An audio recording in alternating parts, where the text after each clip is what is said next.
Assalamualaikum warahmatullahi wabarakatuh.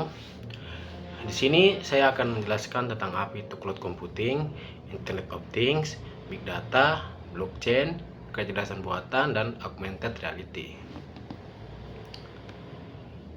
Jadi langsung saja yang pertama yaitu cloud computing. Cloud computing adalah paradigma teknologi yang mengubah cara kita mengakses sumber daya komputasi. Jika dahulu kita harus membeli perangkat keras mahal, menginstal perangkat lunak secara lokal, dan menyediakan ruang server fisik sendiri, teknologi cloud memindahkan seluruh beban tersebut ke internet. Penyedia layanan cloud seperti AWS, Google Cloud, atau Microsoft Azure membangun pusat data atau data center raksasa di berbagai belahan dunia yang berisi ribuan paraden atau server berspesifikasi tinggi. Pengguna kemudian dapat menyewa kapasitas pemrosesan, ruang penyimpanan, hingga memori dari jarak jauh. Hal ini memberikan efisiensi biaya yang luar biasa karena pengguna hanya membayar apa yang mereka gunakan atau pay as you go tanpa perlu memikirkan biaya peralatan fisik. Contoh penerapan dari komputasi awan yaitu yang pertama, software as a service yaitu Google Docs, Microsoft 365, dan Notion.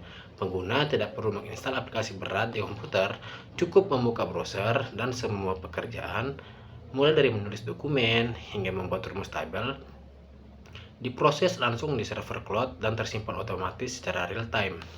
Yang kedua, platform streaming global, yaitu Netflix, Spotify, dan Disney Plus.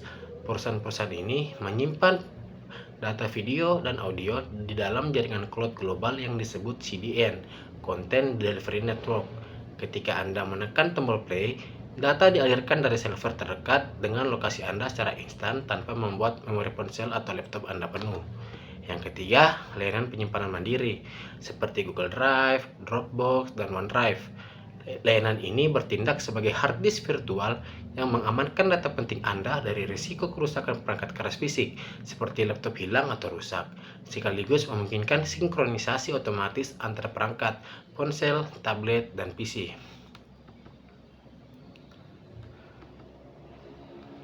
Yang kedua yaitu Internet of Things atau IoT. Internet of Things adalah jaringan raksasa yang menghubungkan miliaran perangkat fisik di seluruh dunia dengan internet. Perangkat-perangkat ini bukan lagi sekedar komputer atau smartphone, melainkan benda mati sehari-hari seperti lampu, mesin cuci, mobil, hingga mesin pabrik. Agar bisa menjadi pintar, benda-benda ini ditanami 3 komponen utama. Sensor untuk mengumpulkan data seperti suhu, gerakan, atau kelembapan. Mikrokontrolan otak kecil untuk memproses data, dan modul konektivitas Wi-Fi, Bluetooth, atau seluler untuk mengirim data. IoT memungkinkan terjadinya otomatisasi tanpa batas karena mesin kini dapat berbicara satu sama lain dan mengambil tindakan berdasarkan data lingkungan secara langsung tanpa campur tangan manusia. Contoh penerapannya yaitu pertama, ekosistem rumah pintar atau smart home. Lampu Philips Hue yang bisa berubah warna dan mati otomatis saat mendeteksi tidak ada orang di ruangan, atau kulkas pintar yang bisa memindai isinya tanpa mengirimkan daftar belanjaan ke ponsel Anda ketika mendeteksi stok susu atau telur sudah habis. Yang kedua, teknologi layanan kesehatan terhubung, smart healthcare. Perangkat wearable seperti Apple Watch, Fitbit, atau alat bantu jantung pintar yang terus-menerus memantau tanda-tanda vital pasien, detak jantung, saturasi oksigen, ritme tidur. Jika perangkat mendeteksi adanya anomali medis yang berbahaya, sistem akan otomatis mengirimkan sinyal darurat beserta lokasi pasien ke dokter atau rumah sakit terdekat. Yang ketiga, sektor pertanian modern atau smart agriculture. Sensor IoT ditanam di area lahan pertanian yang luas untuk memantau tingkat keasaman tanah, kelembapan, dan suhu udara. Data ini dihubungkan ke sistem irigasi otomatis sehingga air dan pupuk hanya akan dialirkan dalam jumlah yang tepat pada waktu yang paling optimal, menghemat sumber daya sekaligus meningkatkan hasil panen. Yang ketiga yaitu Big Data. Selanjutnya Big Data. Big Data bukan sekedar istilah untuk data yang berukuran besar, melainkan sebuah fenomena di mana volume, kecepatan, dan variasi data yang diproduksi oleh umat manusia telah melampaui kemampuan alat pemrosesan data tradisional, seperti data SQL biasa. Fenomena ini didefinisikan lewat karakteristik 5V, volume, Jumlahnya mencapai terabit hingga exabit. Kemudian velocity, data datang secara real time dan konstan. Ketiga, variety, bentuknya acak mulai dari teks, video, audio hingga log aktivitas. Keempat, veracity, tingkat keakuratan data yang harus disaring. Dan value, nilai bisnis yang bisa dihasilkan. Big data berfokus pada bagaimana organisasi mengumpulkan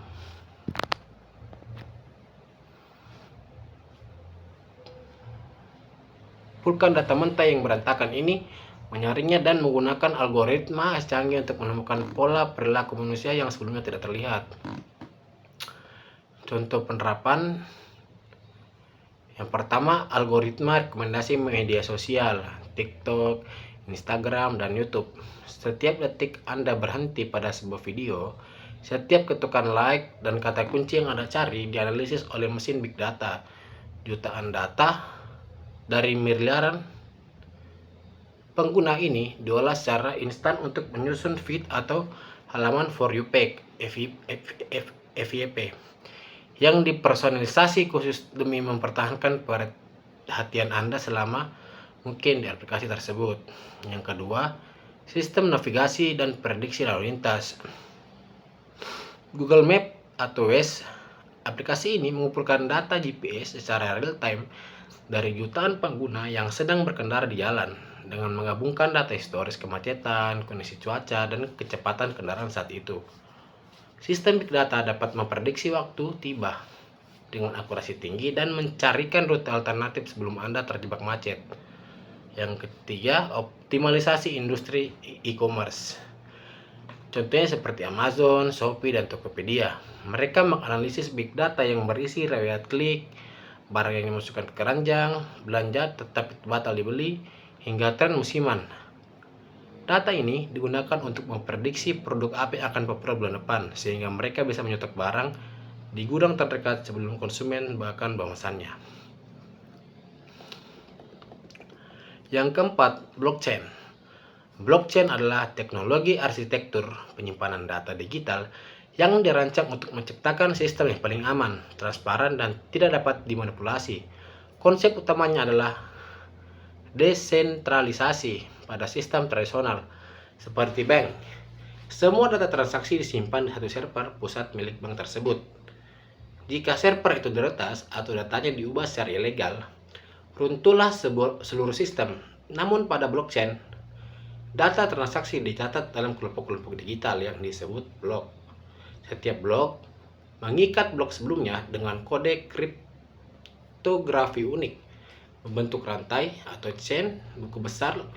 Ini digandakan dan disimpan oleh ribuan komputer di seluruh dunia. Jika seseorang mencoba untuk mengubah data di satu komputer, sistem akan menolaknya karena data tersebut tidak cocok dengan mayoritas salinan yang dipegang oleh komputer lain di jaringan. Contoh penerapannya yaitu mata uang kripto atau desentralisasi keuangan, Bitcoin, dan Ethereum. Blockchain menjadi fondasi utama yang memungkinkan manusia mengirimkan aset bernilai tinggi ke seluruh dunia dalam hitungan menit tanpa memerlukan pihak ketiga atau perantara seperti bank komersial ataupun bank sentral. Yang kedua, smart contract atau kontrak pintar. Program komputer yang berjalan di atas blockchain yang akan mengeksekusi perjanjian secara otomatis tanpa keterlibatan pengacara atau notaris, misalnya dalam asuransi penerbangan. Jika sistem blockchain menerima data resmi bahwa pesawat Anda delay lebih dari 2 jam, smart contract akan langsung mencairkan uang ganti rugi ke rekening digital Anda saat itu juga tanpa ada perlu mengajukan klaim manual. Yang ketiga, pelacakan rantai pasokan logistik.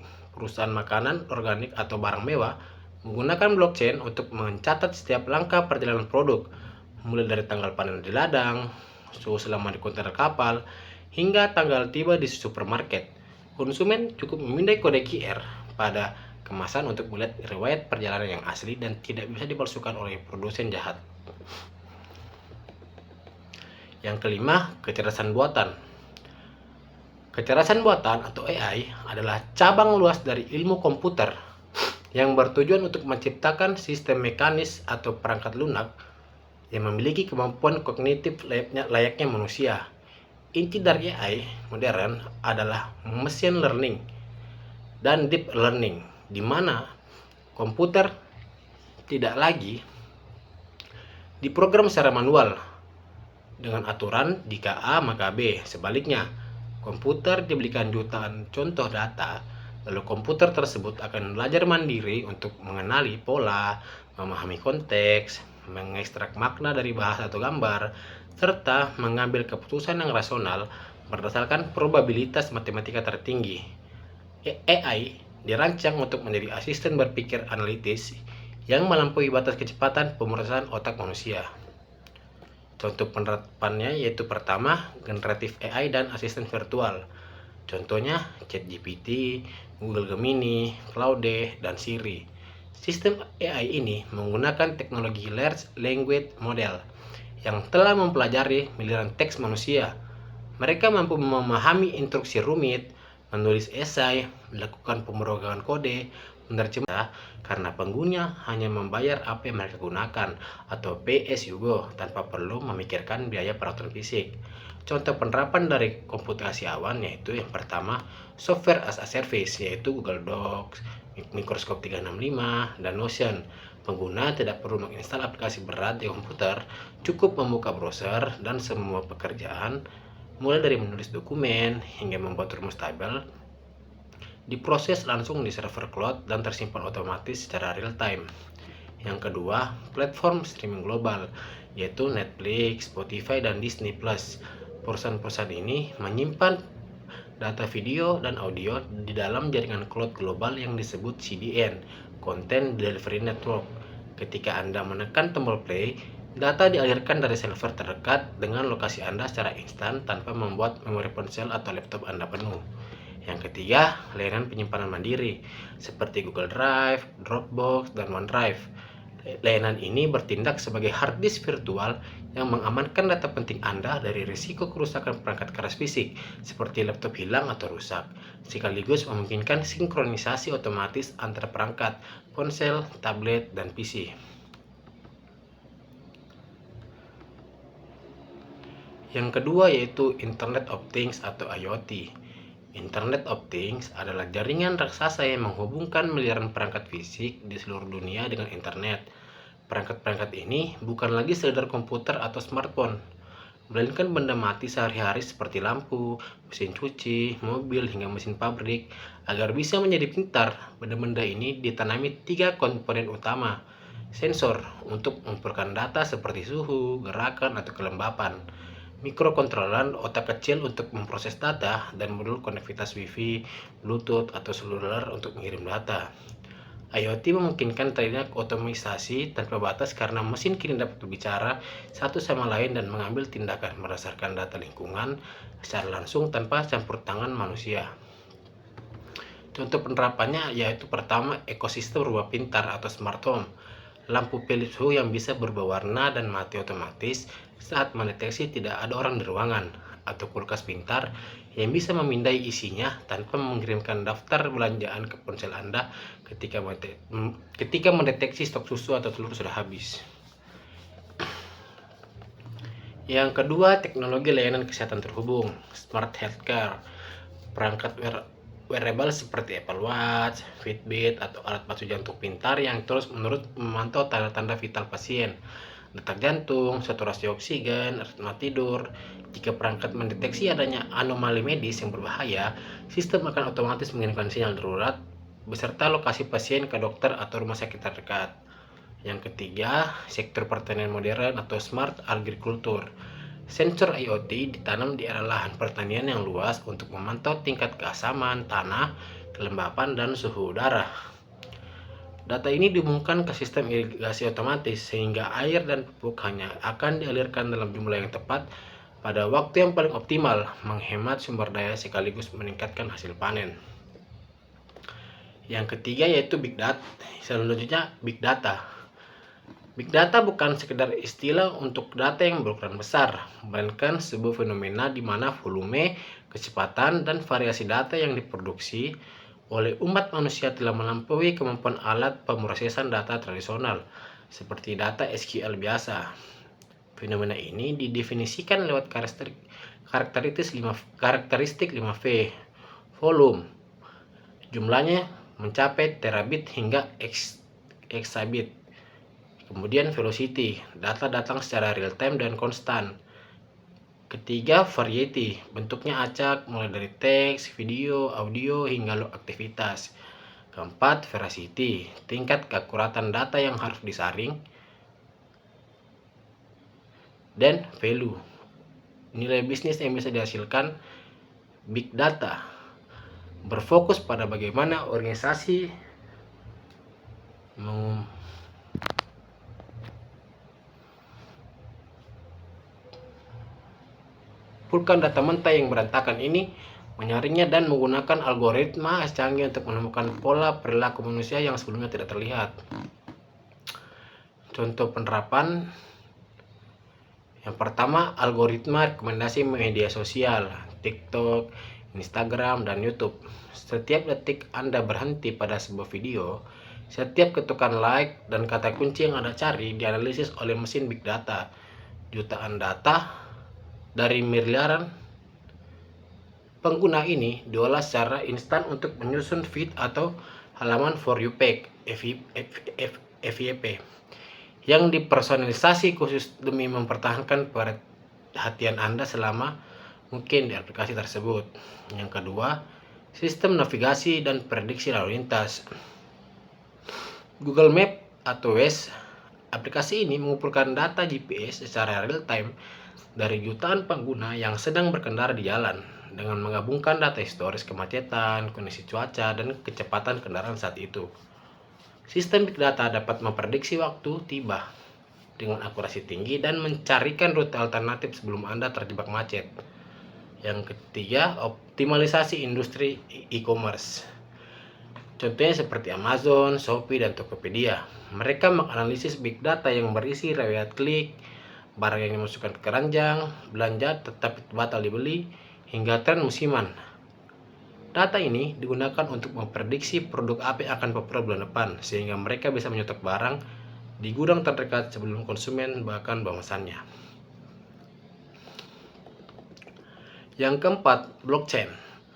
Blockchain adalah teknologi arsitektur penyimpanan data digital yang dirancang untuk menciptakan sistem yang paling aman, transparan, dan tidak dapat dimanipulasi.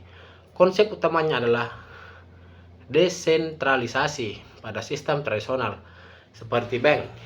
Semua data transaksi disimpan di satu server pusat milik bank tersebut. Jika server itu diretas atau datanya diubah secara ilegal, runtuhlah seluruh sistem. Namun pada blockchain, data transaksi dicatat dalam kelompok-kelompok digital yang disebut blok.